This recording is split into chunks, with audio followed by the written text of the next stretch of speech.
ফিরে আসা, অর্থাৎ একটা কাজ যা ভুলক্রমে করা হয়েছে সেটা থেকে ফিরে আসা। আচ্ছা, তওবা কারা করে? তওবা করে যারা পাপ করে বা যারা অন্যায় করে তারাই করে। তো ইসলামে তওবার গুরুত্ব অপরিসীম।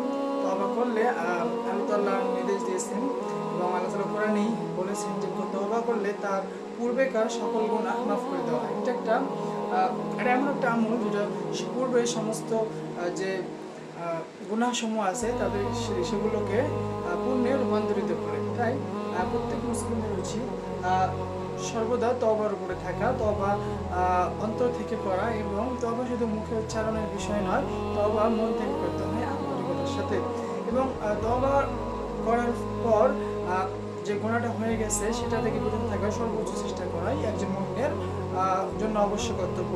তাহলে আশা করা যায় আল্লাহ তাআলা আমাদের পাপসমূহকে ক্ষমা করবেন এবং তিনি আমাদেরকে সেই জান্নাতুল ফিরদাউসের অধিবাসী করবেন ইনশাআল্লাহ।